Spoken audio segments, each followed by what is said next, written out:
के विषय में तो हम जितनी बातें करें उतनी ही कम होगा गाइस, क्योंकि हमारे साथ जो हुआ है ना वो बहुत ही भद्दा मजाक हुआ है। चेयरमैन साहब को ऐसे तो देखना चाहिए, कुछ तो सोचना चाहिए। आप एक एग्ज़ाम कंडक्ट करवा रहे हो और आपसे वो हो ही नहीं रहा है तो आप मत करवाइए। आप पहले फॉर्म भरवाते हो, उसके बाद ये नहीं बताते हो कि कब एग्ज़ाम होगा। मैं पॉइंट टू पॉइंट बात करना चाहती हूँ। मैं चाहती हूँ कि जितने भी स्टूडेंट्स ने पेपर दिया है, क्योंकि बहुत सारे बच्चे बोल नहीं पाएंगे, ऐसे वीडियो नहीं बना पाएंगे। मैं भी कोई बहुत बड़ी यूट्यूबर नहीं हूँ, लेकिन अंदर से ना सब गुस्सा भरा पड़ा है कि क्यों अभी नीट का हुआ था, पहले कभी सीईटी में नॉर्मलाइजेशन करवानी पड़ी थी, क्योंकि क्यों है ऐसे।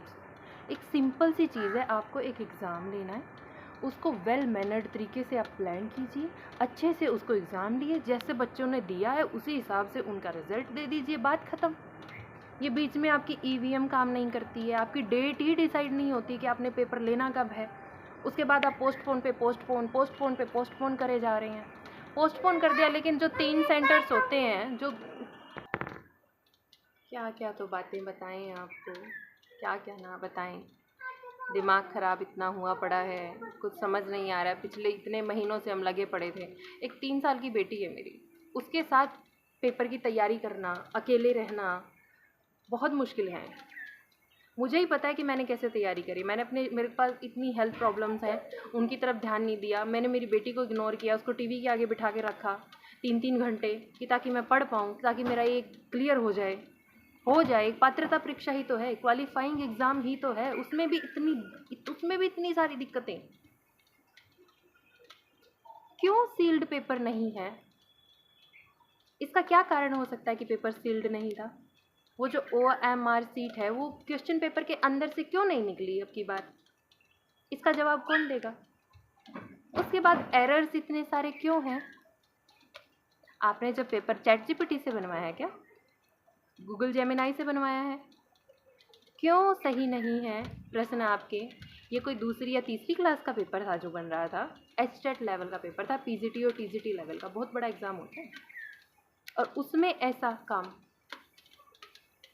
सही है यार। जो जिन टीचर्स की आप ड्यूटी लगवाते हो, वो 5-5 बार आकर बच्चों को डिस्टर्ब क्यों कर रहे होते हैं? अभी यहाँ साइन करना है, अभी ये थंब लगा, एक बार में ही क्यों नहीं करवा रहे वो सारे काम? हम एक क्वेश्चन के बारे में सोच रहे हैं, फिर हम बीच में साइन कर लेते हैं, थंब लगाते हैं, दोबारा फिर से वो आएंगे 5 मिनट बाद, फिर से हम थंब लगाएंगे। क्यों? हम वहाँ पेपर दें, ये प्रोसीजर है, ये है, सारा काम करना है, तो एक बार में करवा लो ना आपने जो कुछ करवाना है। 20 मिनट हमारी घड़ी को वो आगे पीछे कर रहे हैं, क्यों? किसने हक दिया उन्हें कि हमारी घड़ी को 20 मिनट आगे करेंगे? हम कैसे ये आइडिया लगाएंगे कि अभी ये सेक्शन इतने मिनट में होगा, इतने बजे हमारा 5:30 बजे एग्जाम खत्म होना हुआ। मैं कह रहे हैं आपको टाइम दे देंगे, लेकिन आप छेड़ क्यों रहे हो घड़ी को? अपनी गलती को छुपाने के लिए आप ये हमें क्यों पागल बना रहे हो? उसके बाद सबसे महान आंसर की, इतनी महान आंसर की आपसे कैसा आपका स्टाफ ऐसा आपने बनाया है कि ये जो हेल्पर होते हैं, PN वगैरह होते हैं, उनसे आपने वो बनवा लिया आंसर की अपनी? वो भी इंटेलिजेंट होंगे, क्योंकि ग्रुप डी में तो वो भी इतने इंटेलिजेंट लगे, उनसे ही बनवा लेते कम से कम। हद ही है यार। क्या करें अब हम, कैसे मोटिवेशन लेके आए अपने अंदर से? क्या सॉल्यूशन क्या है इस चीज़ का? कौन जवाब देगा हमारे प्रश्नों का? हम ऐसे ही बोलते रहेंगे, ऐसे कमेंट्स करते रहेंगे टीचरों के सामने, यूट्यूब वाले टीचर्स के, मैं निशा मैम ये हो गया, प्रदीप सर ये हो गया, प्लीज़ ये करवा दो, वो करवा दो। वो कहाँ से करवा देंगे? अभी स्टूडेंट्स को आवाज़ उठाएं, लेकिन क्या आवाज़ उठाएं हम? सिर थोड़ी फोड़ दें किसी का जाके? हमारे अंदर हमें पता है क्या बन रहा है। अब 86, 87, 85 नंबर बन रहे हैं मेरे, 85, 86, लेकिन श्योरिटी तो नहीं है ना। अब कुछ बच्चे कह रहे हैं कैंसिल करवा दो। क्यों करवा दो भाई कैंसिल? बोर्ड की गलती है, बोर्ड की वजह से हुआ जो कुछ। आप सोल्व करो चीज़ों को, ग्रेस दो हर बच्चे को जिसके अब वो 80 बन रहे, क्योंकि जिस बच्चे के 85 है ना, वो बच्चा अगर 85 ला रहा है तो वो 95 भी आराम से ले सकता था, अगर उसके माइंड में इतनी डिस्टर्बेंस, अगर आप उसे इतना परेशान नहीं करते एग्जाम सेंटर में, अगर उसका पेपर सील्ड होता, उसकी OMR सार्ट उसी में से निकलती, उनका जो नंबर था वो अगर मैचिंग हो रहा होता, तो वो बच्चा इतना परेशान नहीं हो रहा होता। क्योंकि अंडरस्टैंडिंग बेस्ड क्वेश्चंस होते हैं, बहुत ही इजी जो क्वेश्चंस होते हैं ना, वो गलत हुए हैं।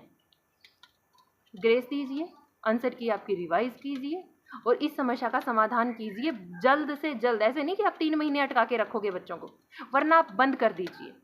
कोई HTET लीजिए ही मत अगर आपसे नहीं हो रहा है तो।